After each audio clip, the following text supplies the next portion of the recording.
If you're hitting a wall at 4 p.m, reaching for biscuits or anything in sight when you get home from work, it's not because you lack discipline, it's because your lunch is broken. If you fix this one meal, you can genuinely sort the afternoon energy crash easily. Stop that 5 p.m. hunger that takes over and keep your deficit intact without counting every calorie or making lunch a complicated part of your day. So in this video, I'm going to show you why lunch is quietly undoing most people's fat loss without them even realizing it, the simple fix, and the one lunch I've eaten almost every day for years that takes 5 minutes, hits all the macros, and keeps me at 10% body fat year round. I've been a personal trainer for 11 years and delivered over 8,500 one-to-one sessions. So here are 3 things that come up every time I talk about this. So the first one is I don't have enough time to cook at lunch. It's 5 minutes. That's genuinely all this takes. If you're at home, even working from home, 5 minutes to make a lunch is the same amount of time it takes to walk to the kitchen and stand in front of the fridge deciding what you want to have. If you're in an office, the answer is a little bit different. Make it the night before as part of making dinner, put it in a container, microwave it at work. I mean, a cold omelette is, let's be honest, slightly less ideal, but it still is infinitely better than a meal deal with sandwiches and a little bit of protein on the side. And if eggs aren't your thing, here's what actually matters. So the next one is I don't like eggs. Then in that case, swap them for something else that hits the same protein target. For example, Greek yogurt with some fruit, a tin of tuna with rice, leftover chicken from the night before with some veg.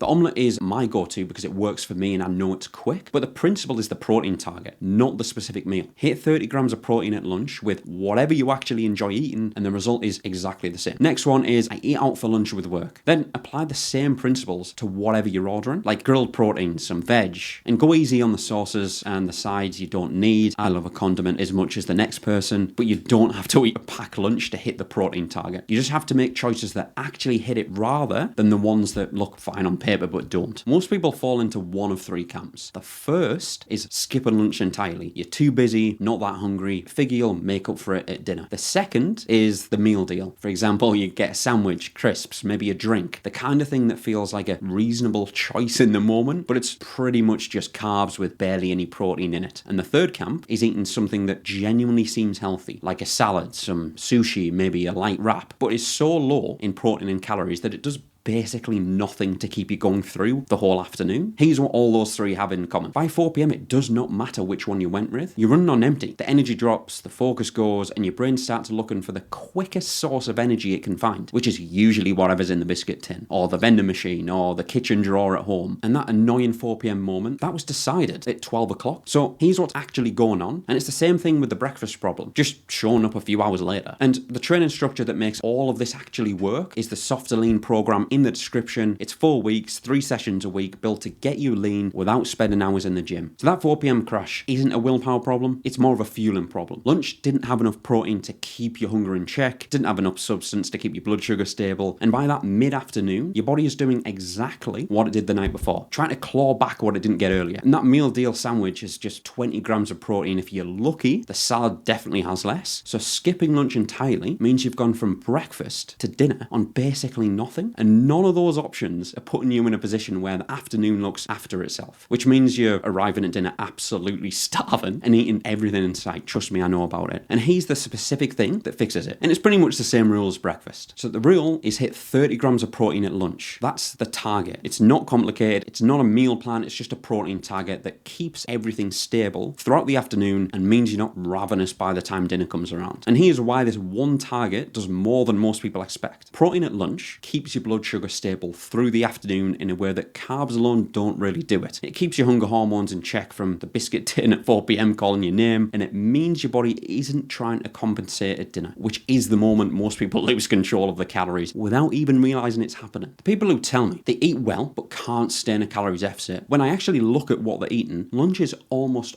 always the problem. Either missing completely or massively underdone on protein. Fix that one thing and the rest of the day starts to look after itself. And here's the specific meal that does all that for me, and I eat it most days. And before anyone says it, yes, I know it sounds boring, but it genuinely takes 5 minutes, hits the macros spot on, and I haven't got bored of it yet, so why wouldn't I do it? It's 3 eggs and a couple of slices of ham, whatever veg I've got handy, which is usually spinach, peppers, mushrooms, basically something left over from the night before, and it's cooked into an an omelette, and 1 or 2 slices of brown bread on the side as well for those carbs. That's it. It's 5 minutes from start to finish, if you know what you're doing. And here's what it actually gives you. 3 eggs plus the ham gets you to around 30 to 35 grams of protein without even trying. The veg handles the fibre and the volume side of things, and it just feels a lot more substantial. The brown toast gives you enough carbs to keep your energy stable throughout the afternoon without overdoing it on calories, and the whole thing comes in at around 500 to 550 calories, give or take. And it's enough to actually keep you going, not so much that it blows your day's calories. And here's the specific reason this works better than most things people eat out for lunch. Well, it hits the protein target, it's got enough volume to actually feel like a proper meal, and it's not loaded with hidden calories you get from sandwiches, wraps, or anything that comes in a packet. So what you see is what you get. It's 3 eggs, some ham, some veg, a bit of toast. And the most important part, arguably, is that it genuinely takes only 5 minutes. Not 5 minutes if everything goes right and you've got a free schedule. All I do is cook the veg off, put the eggs in the pan, put the bread in the toaster, and then finish it off under the grill in the oven. It really doesn't take long at all. But the training side of this is what turns the right nutrition into actual results, and the Softer Lean program in the description has the exact training structure I use to pair with this. 3 sessions a week, all under an hour, built for people who don't want to spend 90 minutes in the gym. That 4 p.m. crash isn't inevitable. That 5 p.m. hunger that just takes over isn't something you have to always live with. Both of them are symptoms of that lunch which didn't do its job, and both of them disappear pretty quickly once lunch had actually sorted. But even with all that being said, here's where most people still get caught out, even once breakfast and lunch are both sorted. There's still one meal that most people think they've got right, and it's quietly undoing everything else. So if you haven't watched the breakfast version of this yet, watch that one first somewhere over here. It covers the same principle for the morning, and it's the one that tends to make everything click.